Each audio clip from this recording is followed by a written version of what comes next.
जय श्री कृष्णा। कृष्ण ज्ञान ऊर्जा में आप सबका स्वागत है। हम देवी भागवत पुराण को सुन रहे हैं, जिसमें आज की कथा में कैसे भगवती लक्ष्मी के श्राप से विष्णु जी का सिर कट जाता है और फिर वो हयग्रीव अवतार को लेते हैं। तो आइए आज सुनते हैं विष्णु के हयग्रीव अवतार की कथा।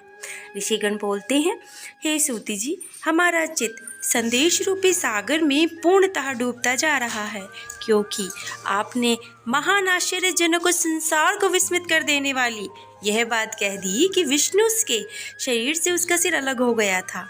वे सर्वपालक जनार्दन पुनः हयग्रीव हो गए थे। वेद भी जिन भगवान विष्णु का स्तवन करते हैं, समस्त देवता जिनका आश्रय ग्रहण करते हैं, जो आदि देव हैं, जगत के स्वामी हैं और सभी कारणों के भी कारण हैं, देव योग से उनका भी मस्तक कैसे कट गया? हे महामते, वह सब आप हमसे विस्तार पूर्वक और शीघ्र तो कहिए।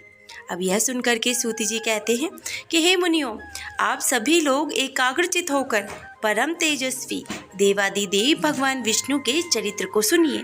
किसी समय वे सनातन देव विष्णु 10,000 वर्षों तक भीषण युद्ध करके बहुत ज़्यादा थक चुके थे।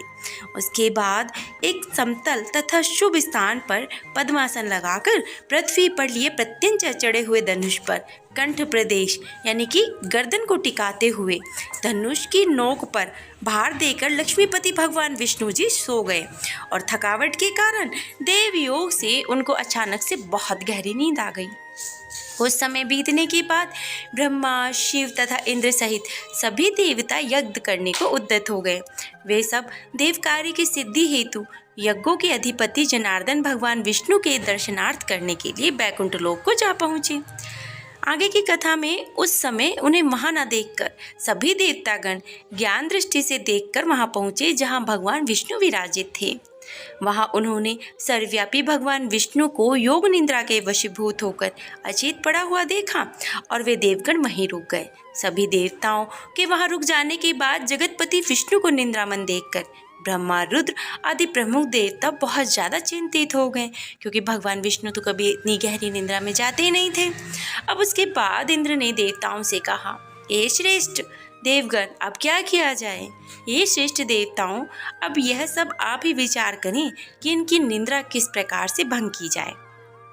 तब शिवजी ने इंद्र से कहा कि इनकी निद्रा भंग करने पर महान दोष लगेगा, किंतु हे श्रेष्ठ देवगण, यज्ञ कार्य भी अवश्य करणीय है।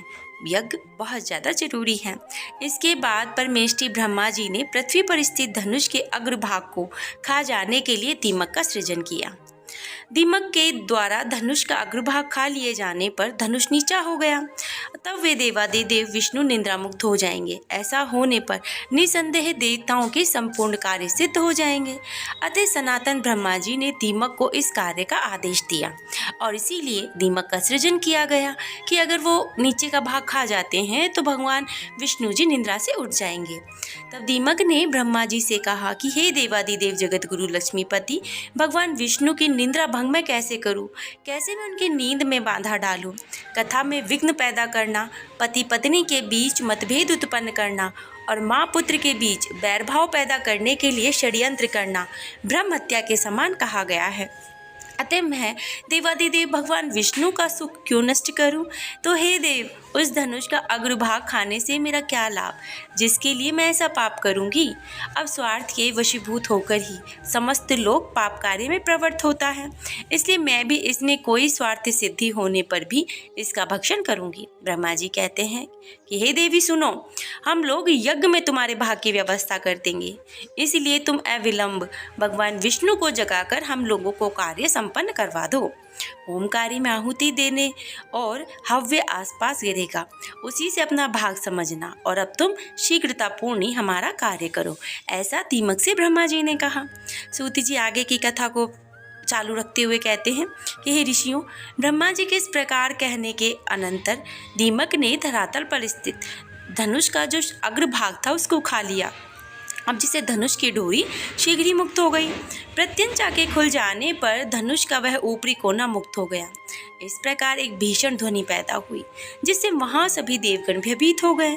ब्रह्मा क्षुब्ध हो उठा, पृथ्वी कंपन होने लगा, सभी समुद्र उद्विग्न हो गए, जलचर जंतु व्याकुल हो उठे, प्रचंड हवाएं प्रभावित होने लगी, पर्वत प्रकंपित हो उठे, किसी दारुण आपदा के सूचक उल्कापात आदि महान उपद्रव उपस्थित होने लगे।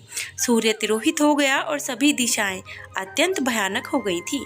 अब यह सब देख करके देवतागण चिंतित होकर सोचने लगे कि इस दुर्दिन में क्या करें, अब क्या किया जाए। तो हे तपस्वियों, देवतागण ऐसा सोच ही रहे थे कि किरीट कुंडल सहित देवादिदेव भगवान विष्णु का सिर कटकर कहीं चला गया। कुछ समय पश्चात उस घोर अंधकार के शांत हो जाने पर ब्रह्मा और शंकर ने भगवान विष्णु का मस्तक विहीन विलक्षण शरीर देखा। भगवान विष्णु का सिर विहीन धड़ देखकर वे देवता श्रेष्ठ अत्यंत आश्चर्यजनक हुए और चिंता सागर में निमग्न होकर शोकाकुल होकर विलाप करने लगे कि आखिर किस प्रकार से भगवान विष्णु का सिर कटकर धड़ से अलग हो गया और कहाँ चला गया।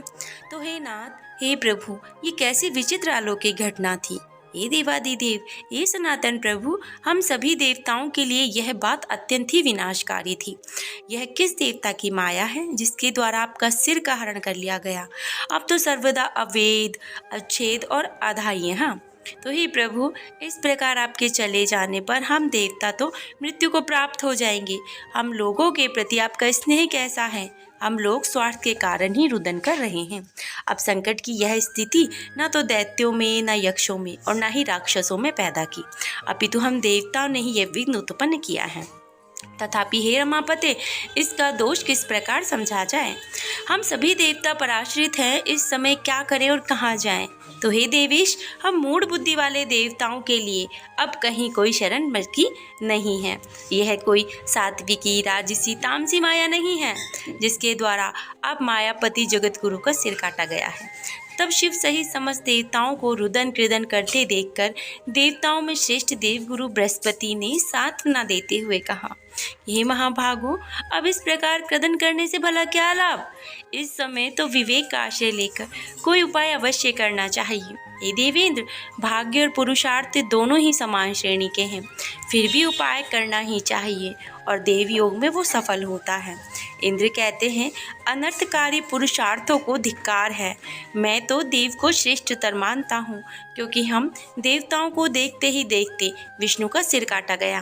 ब्रह्मा जी कहते हैं कि काल के द्वारा जो भी शुभ अशुभ कर्म होते हैं वो निर्धारित होते हैं और उन्हें अवश्य ही भोगना पड़ता है।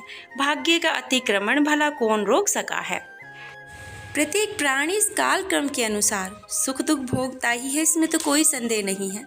जिस प्रकार पूर्व काल में काल की प्रेरणा से शंकर जी ने मेरा मस्तक काट दिया था, उसी प्रकार शाप के कारण शिव जी का कट गया था और उसी प्रकार आज विष्णु जी का सिर लवण में जा गिरा है। इंद्र को भी शहर से भंगों की प्राप्ति हुई, उन्हें दुख भोगना पड़ा। वे स्वर्ग से च्युत हो गए और मानसरोवर के कमल में रहने लगे। तो भी संसार में जब इन महाभाग देवताओं को भी दुख भोगने के लिए विवश होना पड़ा, फिर भी दुख भोगने के लिए भला कौन वंचित रह सका है। जब भगवान ही दुख से वंचित नहीं रहे तो और भला कौन रह सकता है।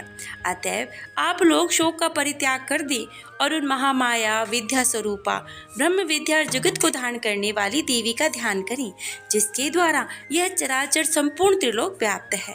वे निर्गुण परा प्रकृति हम लोगों का समस्त कार्य अवश्य ही सिद्ध करेंगी।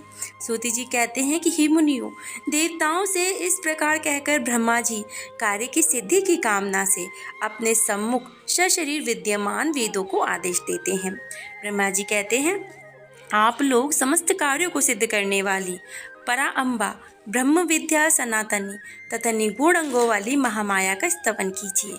उनका यह वचन सुनकर समस्त अंगों वाले वेद जगत की आधार स्वरूपा तथा ज्ञान गम्या उन महामाया की स्तुति करने लगे।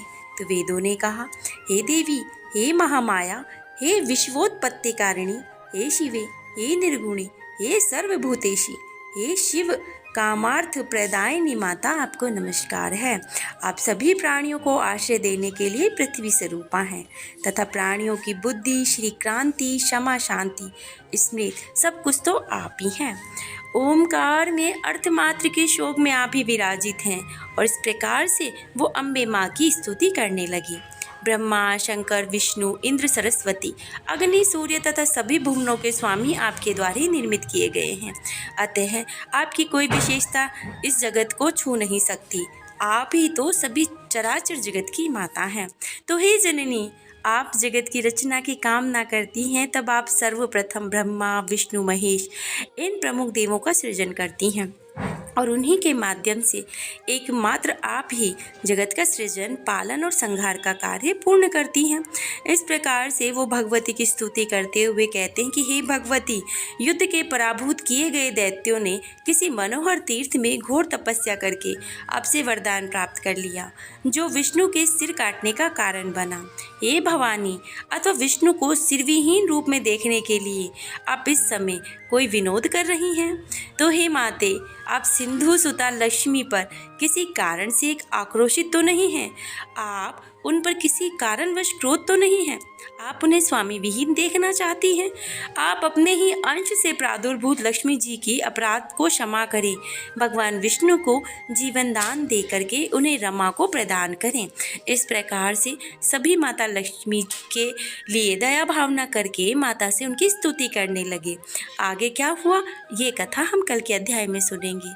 तब तक आप स्वयं को स्वस्थ रखिए, श्री हरि भजन कीजिए, माता जी के भजन कीजिए और अगर हो सके तो गाय माता को हरा चारा अवश्य खिलाएं और गलती से भी किसी का दिल नहीं दुखाएं। जय श्री कृष्ण। राधे राधे।